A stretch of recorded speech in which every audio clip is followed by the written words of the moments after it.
Welcome back. This is Kavya Agarwal. So मुझे उम्मीद है आप लोगों की बिजनेस स्टडीज की प्रिपरेशन अच्छी चल रही होगी। बट एक प्रॉब्लम जो सब बच्चे मेजॉरिटी लोग फेस करते हैं वो ये है कि केस स्टडी तो सॉल्व करनी ही नहीं आती हमें। केस स्टडी करनी कैसे है, चीज़ें पढ़ तो ली हैं लेकिन जो हमारे पूरे पूरे पैसे जाते हैं उनमें हमें कैसे आंसर्स ढूंढने हैं। तो उस पर थोड़ी सी हम लोग बात कर लेते हैं, आप लोगों के हेल्पफुल रहेगा। तो सबसे पहले तो ये समझो कि हमारे जो बिजनेस स्टडीज का पेपर है उसमें मेजॉरिटी हमारे क्वेश्चन केस बेस्ड ही होंगे। ठीक है, अगर आपके पास 20 MCQs हैं तो उसमें से भी मेजॉरिटी वाले वो है जिसमें आपको 5-6 लाइन का एक केस गिवन होगा और हमें आइडेंटिफाई करना होगा आंसर। ठीक है, और आपके जो बड़े क्वेश्चन हैं उसमें भी केस स्टडी आते हैं, बहुत बड़े बड़े पैसेज आते हैं एक एक पेज के। तो करना कैसे है? तो देखो, पैसेज को आपको एक बारी के लिए तो इग्नोर करना है, आपको उसके क्वेश्चंस को रीड करना है। पैसेज में जो भी क्वेश्चंस हमें नीचे गिवन है, एक दो पार्ट्स, उनको पहले रीड करो। और उससे ही पहले आपको जो हमारा सिलेबस है उसकी आपको अंडरस्टैंडिंग होनी बहुत जरूरी है। ठीक है, आपको जो सिलेबस है, जो टॉपिक्स हैं सारे के सारे, वो आपको आने चाहिए थोरोली। उनके मीनिंग आपको पता होना चाहिए कि अगर हम प्लानिंग की लिमिटेशंस की बात कर रहे हैं तो प्लानिंग के क्या क्या लिमिटेशंस हैं, उनके मतलब क्या है। तो पहले तो आपको बेसिकली जो पूरा सिलेबस है उसकी थॉरो अंडरस्टैंडिंग जरूरी है, तभी आप लोग केस स्टडी कर पाओगे। है ना? तो पहले तो जो सिलेबस है उसको कंप्लीट करो, उसको चीजों को समझो, देन आप केस स्टडी कर पाओगे। ठीक है, अब केस स्टडी करनी कैसे है कि आपको बहुत लंबा चौड़ा एक पैसेज गिवन है और नीचे क्वेश्चन गिवन है। सपोज क्वेश्चन दिया है कि हमें फंक्शन ऑफ मैनेजमेंट आइडेंटिफाई करना है, फंक्शन ऑफ मैनेजमेंट बताना है हमें, जो भी केस स्टडी में गिवन है। और दूसरा क्वेश्चन दिया है कि जो भी आप फंक्शन आइडेंटिफाई करते हो उसके आपको दो फीचर्स लिखने हैं, दो फीचर्स एक्सप्लेन करने हैं। ठीक है, पहले क्वेश्चन पढ़ना, पैसेज बाद में। देखो 12 चैप्टर्स हैं, क्वेश्चन पढ़ लोगे तुम्हें आइडिया लग जाएगा कि उन 12 चैप्टर में से कौन सा चैप्टर का केस स्टडी हमें दिया है। अब मान लो फंक्शंस पे क्वेश्चन है, अब फंक्शंस तो टोटल 5 हैं, तो आपके दिमाग में एक पिक्चर बन जाएगी कि हमारे पास 5 फंक्शंस हैं, प्लानिंग, ऑर्गेनाइजिंग, स्टाफिंग, डायरेक्टिंग और कंट्रोलिंग। तो आप फिर केस स्टडी को उस पॉइंट ऑफ व्यू से ही रीड करोगे। आपने एक बार क्वेश्चन देख लिया ना कि हमें पता है कि हमें फंक्शन ढूंढना है पैसेज में, तो आप उसी दिमाग से उसी तरह से फिर केस को पढ़ोगे लाइन बाय लाइन। ठीक है, मान लो क्वेश्चन आया है कि क्वेश्चन है केस स्टडी में कि identify the organisation structure. Organisation structure का क्वेश्चन है। अब मुझे बताओ, ऑर्गेनाइजेशन स्ट्रक्चर जो है ये हमारे ऑर्गेनाइजिंग चैप्टर का क्वेश्चन है। ठीक है, ऑर्गेनाइजिंग स्ट्रक्चर। अब स्ट्रक्चर अलग अलग तरीके हो सकते हैं, फंक्शनल स्ट्रक्चर हो सकता है, डिविजनल स्ट्रक्चर हो सकता है, फॉर्मल हो सकता है, इनफॉर्मल हो सकता है। ये चार ही तो स्ट्रक्चर्स हैं, ये चार ही ऑर्गेनाइजेशन स्ट्रक्चर है। आपने एक बार क्वेश्चन पढ़ लिया, फिर आप इन्हीं चारों के अंदर अंदर अपना दिमाग लगाओगे। इन चारों का मीनिंग आपको पता है कि फंक्शन स्ट्रक्चर है, अगर फंक्शनल स्ट्रक्चर है तो यानी कि फंक्शंस के बेसिस पे डिपार्टमेंट्स क्रिएट हुए हैं। तो इससे रिलेटेड अगर आपको पैसेज में चीजें मिलती हैं तो आपका आंसर मिल जाएगा आपको। है ना? तो पहले तो क्वेश्चन पढ़ो, उसके बाद आपको पैसेज को रीड कैसे करना है, पैसेज को लाइन बाय लाइन रीड करो। जहां फुल स्टॉप है वहां पे रुक जाओ, एक लाइन पढ़ ली, उस एक लाइन का मतलब अपने दिमाग में पहले बनाओ कि वो एक लाइन बोल क्या रही है। ठीक है, फिर दूसरी लाइन पढ़ो। तुम लोगों को कीवर्ड्स आने चाहिए, कीवर्ड्स बहुत जरूरी है। कि मान लो हमारा क्वेश्चन बना है कि हमें बताना है, सपोज ट्रेनिंग मेथड कौन सा है, केस स्टडी गिवन है और बोला है कि ट्रेनिंग मेथड आइडेंटिफाई कर दो। अब ट्रेनिंग जो है ये स्टाफिंग का क्वेश्चन है। ठीक है, स्टाफिंग चैप्टर का क्वेश्चन है, राइट? तो स्टाफिंग चैप्टर में हमारे pass on the job training भी है, ऑफ द जॉब ट्रेनिंग भी है। तो ट्रेनिंग का एक इमेज क्रिएट हो जाएगा हमारे माइंड में कि कौन से टॉपिक से क्वेश्चन आया। अब आप केस पढ़ोगे, केस में अगर आपको दिख रहा है कि एक एक्चुअल वर्क एनवायरनमेंट क्रिएट किया गया है लोगों को ट्रेन करने के लिए, सोफिस्टिकेटेड मशीन्स का यूज किया जा रहा है, तो आप वहां से समझ जाओ कि हम लोग बात कर रहे हैं वेस्टिबल ट्रेनिंग की। क्योंकि वेस्टिबल ट्रेनिंग में हम इन्हीं चीजों की बात करते हैं, एक्चुअल वर्क एनवायरनमेंट क्रिएट किया जाता है with the similar tools and machinery. तो उससे आप चीजें समझ जाओगे। तो पहले क्वेश्चंस पढ़ना, उसके बाद केस को लाइन बाय लाइन पढ़ना और समझाना खुद को। है, जैसे टीचर समझाते हैं स्टूडेंट्स को उस तरह से आपको खुद ही केस पढ़ के खुद को ही वो चीज एक्सप्लेन करनी है, एक एक लाइन पढ़ना। और जहां तुम्हें लगे कि कुछ इंपॉर्टेंट चीजें आ रही हैं, कुछ कुछ कीवर्ड्स आप समझ पा रहे हो, उनको मार्क करो, उसके इर्द गिर्द ही उसके अराउंड ही आंसर बनेगा, उसके अराउंड ही आंसर बनेगा। ठीक है, इस तरह से करना है। नहीं समझ में आ रहा है तो देखो, मैंने ना पूरे मतलब चैप्टर नंबर 1 से लेकर 6 तक के सारे ही PYQs, जितने बोर्ड के क्वेश्चंस हैं, केस स्टडीज हैं, वो सारी कवर करवाई हैं और उसमें बहुत आराम आराम से कराया हमने, आराम आराम से। ठीक है, मैंने स्ट्रेस दिया है कुछ कीवर्ड्स पे जिससे आप स्पेसिफाई कर पाओगे। ज्यादा लंबी वीडियोस भी नहीं है, मैंने 2 चैप्टर एक वीडियो में कवर किए हैं। ठीक है, तो टोटल 3 वीडियोस में आपके 1 to 6 चैप्टर डन है और 1 से 1.5 घंटे की ही वीडियोस हैं। तो स्टार्टिंग में हम बहुत आराम आराम से चलेंगे उन वीडियोस में, क्योंकि आपको कीवर्ड समझ में आएंगे। जैसे तुम्हें स्टार्टिंग की चीजें समझ में आ जाएंगी ना, बाद की वीडियो बहुत क्विकली आपसे कवर हो जाएगी। ठीक है, सो पहले क्वेश्चंस पढ़ो, फिर केस में उसी टॉपिक के अराउंड हमें चीजें सोचनी है, बाकी चीजों को इग्नोर कर देना उस केस में। ठीक है, ओके। प्रिंसिपल ऑफ मैनेजमेंट का क्वेश्चन आया, सपोज बताना है कि identify the principles discussed in the case. तो आप अब आपको प्रिंसिपल्स का कीवर्ड पता होना चाहिए कि अगर बात हो रही है रूल्स एंड रेगुलेशंस की, पेनल्टी की, तो यानी कि डिसिप्लिन, प्रिंसिपल ऑफ डिसिप्लिन। अगर बात हो रही है सपोज कि हर एक चीज की एक अपनी फिक्स्ड प्लेस होनी चाहिए, तो आप समझ जाओगे कि हम बात कर रहे हैं प्रिंसिपल ऑफ ऑर्डर की। तो ऐसे आइडेंटिफाई करो, जहां से भी आपने पढ़ा है, जिस भी बुक से आपने पढ़ा है, चाहे एनसीईआरटी से पढ़ा है, चाहे कोई और बुक से पढ़ा है, चाहे आपने यूट्यूब पे वन शॉट्स देखे हैं, make keywords in your notebook. ठीक है, तुमको कीवर्ड्स बनाने हैं जिससे आपको आइडेंटिफिकेशन में हेल्प हो जाए, कि जो भी टॉपिक है उससे रिलेटेड अगर कीवर्ड दिखता है तो आप टॉपिक को आइडेंटिफाई कर पाओगे। ठीक है, ये चीज आपको करनी है। दूसरा, आपने आंसर आइडेंटिफाई कर लिए, उसके बाद आपको सीधा सीधा लिखना ही तो है, लिखना ही तो है हमें आंसर्स। वो आप सिंपल लिख सकते हो, है ना। तो गेम जो है बिजनेस स्टडीज में, वो ये है कि केस स्टडी का पहले क्वेश्चन पढ़ो, देख लो कि कौन से चैप्टर का क्वेश्चन है ये, ठीक है, किस टॉपिक से रिलेटेड होगा, और उस टॉपिक के सारे ही जो सब टॉपिक्स हैं वो अपने दिमाग में ले आओ एक बारी, ताकि हम वही चीजें सोचते हुए केस स्टडी को पढ़ेंगे। ठीक है, इस तरह से करना है। अब देखो, मैं तुम्हें सपोज एक केस स्टडी हम लोग चेक कर लेते हैं। जैसे देखो, अब इसमें तो नीचे आंसर दिख रहा है, पर हम ऊपर चलते हैं, इसमें देखते हैं। मान लो देखो, ये केस स्टडी है, 3 मार्क का केस स्टडी है। ठीक है, अब इसका आंसर अभी के लिए इग्नोर मारो, हम पहले पढ़ते हैं। मान लीजिए इसमें लिखा है, पहले क्वेश्चन पढ़ेंगे, identify and explain the 2 principles of management that have been discussed in the above case. ठीक है, अब हमसे बोला है कि हमें प्रिंसिपल्स ऑफ मैनेजमेंट आइडेंटिफाई करने हैं, यानी कि सेकंड चैप्टर का क्वेश्चन है। अब या तो हेनरी फ्योल के प्रिंसिपल होंगे या फिर टेलर के प्रिंसिपल्स होंगे। तो आपको इसी चैप्टर के अंदर अंदर अपना दिमाग लगाते हुए इस केस को पढ़ना है। ठीक है, और कहीं नहीं जाना तुम्हें। राइट, अब देखो चैप्टर आइडेंटिफाई हो गया, अब उसी को दिमाग में रखते हुए हम लोग पढ़ेंगे। दिया है, the students of class 12th of NK senior secondary school visited the factory of Jaipur exports private limited. तो स्टूडेंट्स ने एक फैक्ट्री विजिट करी, एक कंपनी थी जो रेडीमेड गारमेंट्स मैन्युफैक्चर करती है। ठीक है, they observed that different workers were allocated different task.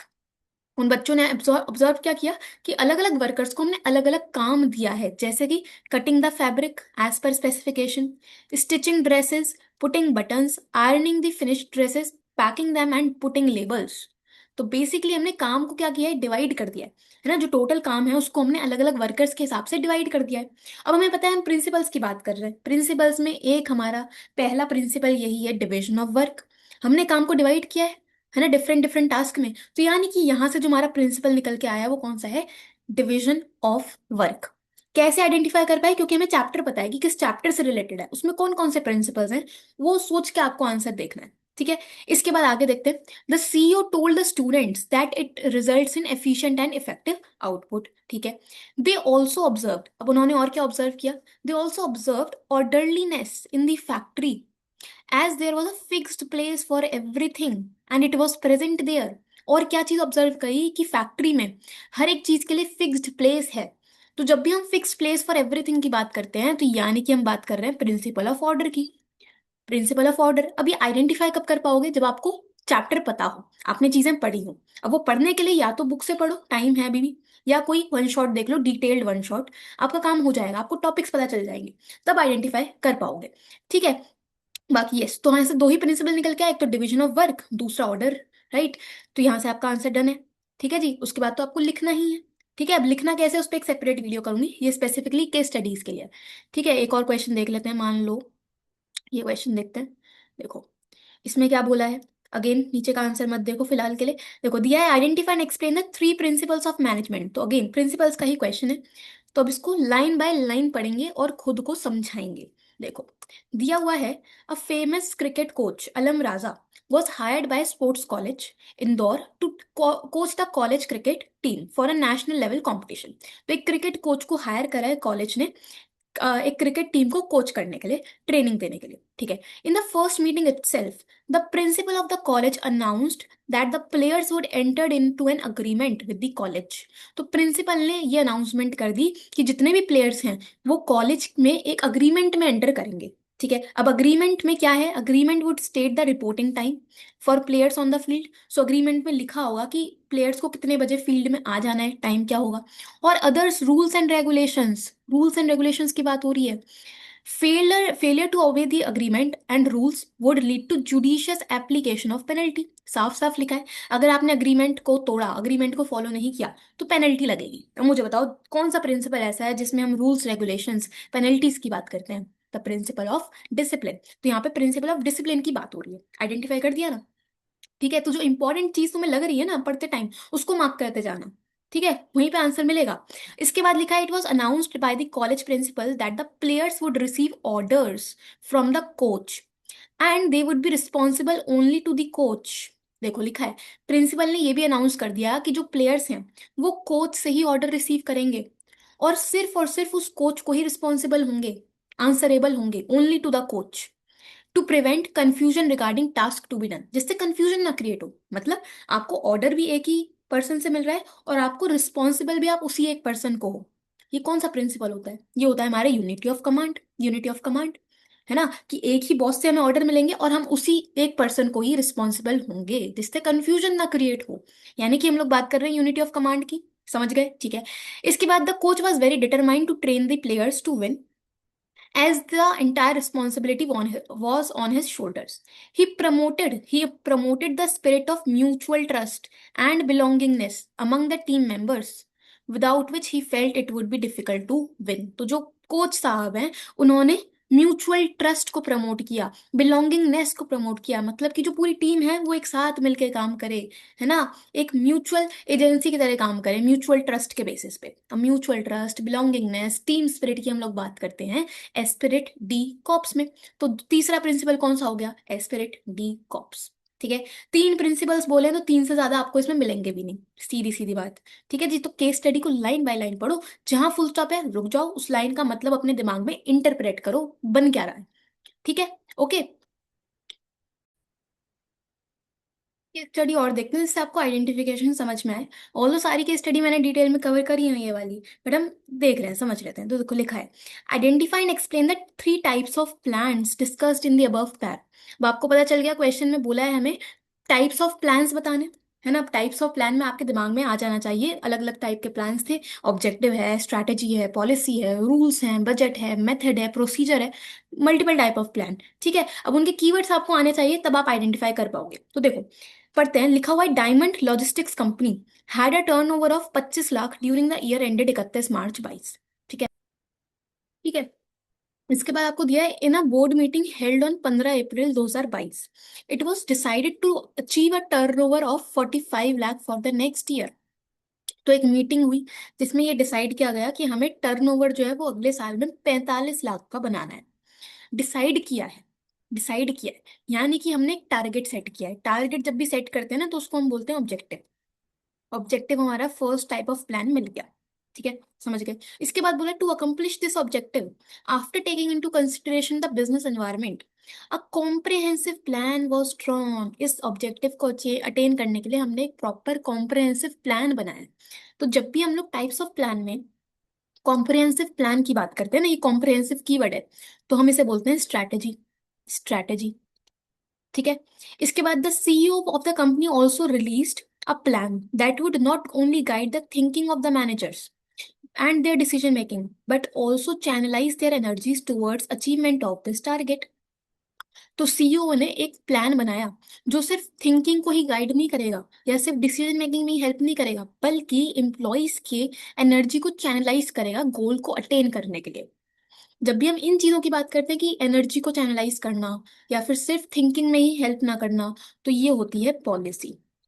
Policy, ठीक है। सो आपको यहाँ से कीवर्ड्स पकड़ने हैं, राइट। तो हमने तो तीन केस स्टडी देख के एग्जाम्पल समझा कि हमें करना कैसे है। तो आंसर देखो यही है, ऑब्जेक्टिव, स्ट्रैटेजी एंड पॉलिसी।